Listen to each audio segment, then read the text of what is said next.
Upstairs neighbor issue. This is something I've been wanting to express my feelings about for a while now. For the past 2 months I have been dealing with a rude, noisy upstairs neighbor. We have had a few interactions where she has called me names and basically told me I'm the problem. This all started the 1st of October. My roommate and I have lived in this apartment complex for the past 2.5 years. There was a man who lived above us and he moved out in July of this year. He was so quiet and we never even knew he was there. In October this lady moved in with her 6-year-old. My roommate and I introduced ourselves and she seemed nice at first. The first night she moved in she had her boyfriend over playing music so loud. So I went up there and knocked on her door and asked if they could come down to hear how loud it was.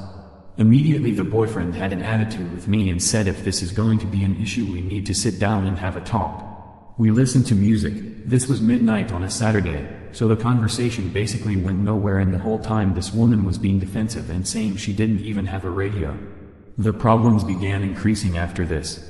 I have called the police about 7 times since she moved in, which I have never done at any other time in my life. She has people over every night smoking weed, yelling and stomping, playing music and partying. The cops have done nothing and think I'm making everything up, even though I have proof of everything. She even had her boyfriend come downstairs to talk to my roommate, which resulted in my roommate being screamed at. Her boyfriend was clearly looking for an altercation, and when we didn't react how he thought we would, he began yelling at us and cursing. I have gone to the management and they said the problem is in the lawyer's hands at this point, which I later found out was a lie. My roommate and I have no other option but to move. While dealing with all of this I have been attending college full-time and working part-time. It's been really difficult to continue my normal lifestyle when I am kept awake every night. No one is helping us and I just feel so overwhelmed. She doesn't work and is home all day just constantly making noise. Ida for not paying my nephew's hospital bill. I have 4 kids, Alexis 15, Lucas 12, Ronnie 11, and Allie 8. Alexis has a lot of health issues. We've been in and out of the hospital for months. Something important to know is that Alexis has a PICC line, big take-home 4, and is getting blood thinner injections every day, so we do have needles and vials around the house. She also occasionally gets pain meds through her PICC line. My sister has 2 kids, Andrew 12 and Alyssa 9. She brought them to the house to play with my kids not too long ago. Alexis had a minor procedure a couple days before they came. I was showing my sister a video of Alexis at the house right after the procedure. She was still very high and it was hilarious. She's fine with me showing family these videos. Andrew came into the kitchen, heard the video, and asked what it was. I said that I was just showing his mom a video of Alexis after she got some pain meds.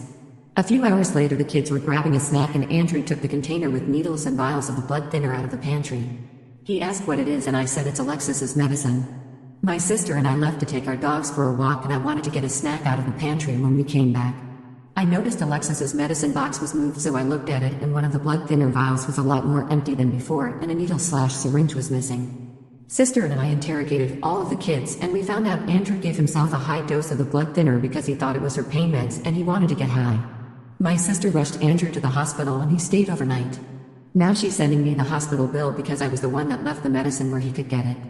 I'm refusing to pay because of my 11 and 12-year-old boys and 8-year-old girl know not to touch other people's medicines. Her 12-year-old should be able to see a vial and syringe and not drug himself. She's threatening to sue and I really don't want to go the legal route with this.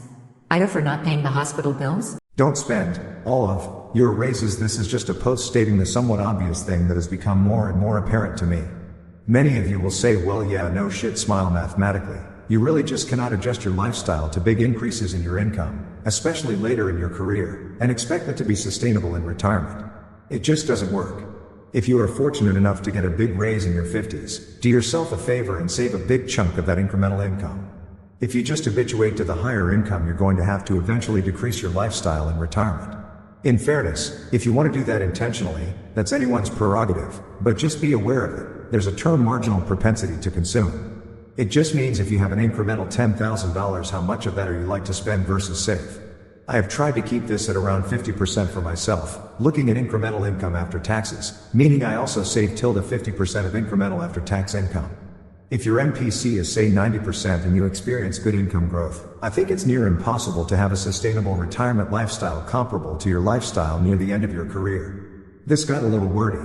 Thanks for reading. I hope someone finds it helpful. Oz, I accidentally messed up a part of my background check. Will I be terminated? Hi, I'm located in Arizona. I just got a new job, and they had me fill out a lot of paperwork for a background check. They asked for gaps during work history, and I didn't put any down. In the moment, I genuinely forgot about the one gap I had. It was about 3 to 4 months, and I had a family emergency. The same place gladly hired me back after I quit for a few months, and I worked a couple more years there. I've worked at my previous job for years, and my small gap of unemployment was so long ago I didn't even think of it. My mind was so scattered with all the paperwork I had to. They are doing the background check right now. Today, I just noticed mistake. I asked someone higher up at my workplace what to do. They said it'll probably be okay. They said if HR emails me, just tell them the mistake you made, and that it'll most likely be fine. Will they terminate me? It was truly an accident on my part. Thank you. Ida, my friend was late for supper, so we ate without her. Yesterday my friend messaged asking if I wanted to hang after I was off work. I checked with my spouse if they were up for company in the evening, and they said sure, let's have her over for supper. Plans were made. I went to the grocery store after work to get what I needed. Around when I was off, my friend messaged that she got a last-minute slot for a quick hair app, which the salon is just down my street walking distance. She let me know the app would go till 5 and she would come after that.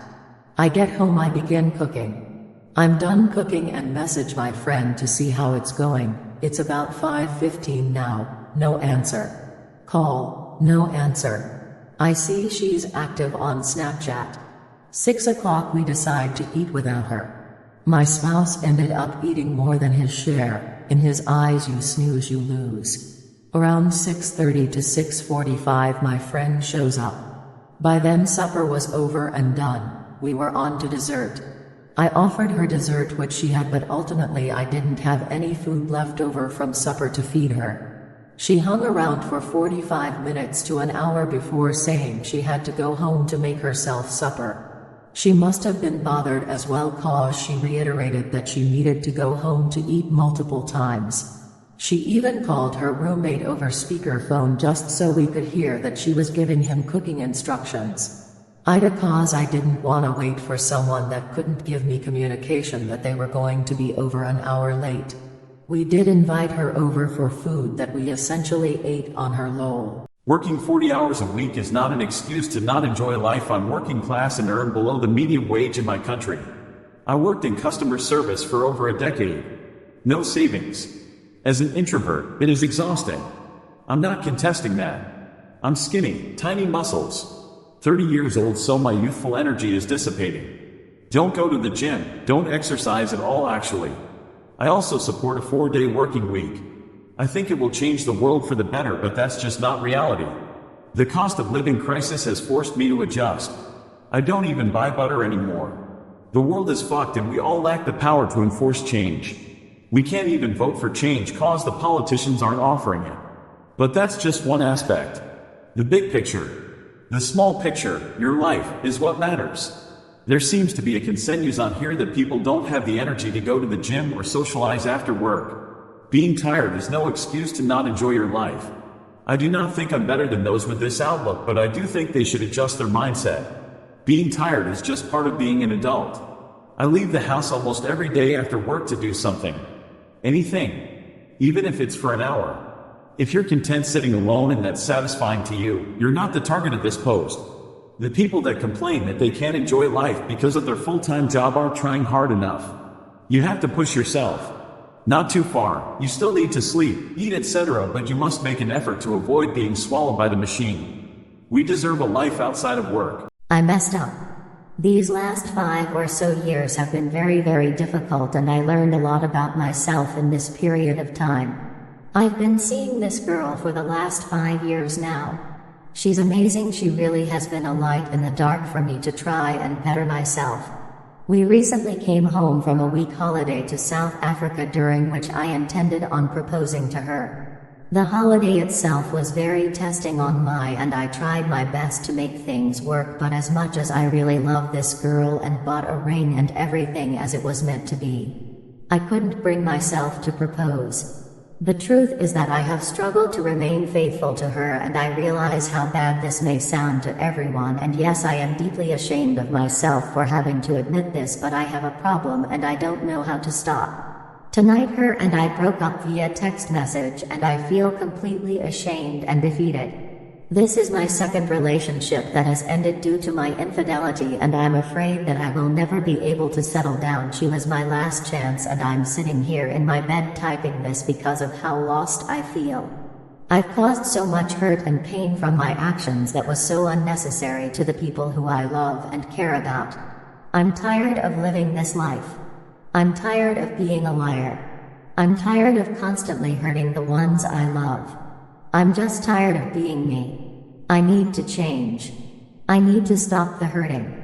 I need to stop the pain. I just need to stop. I don't like myself for the person I have become. I don't like myself for the people I have hurt.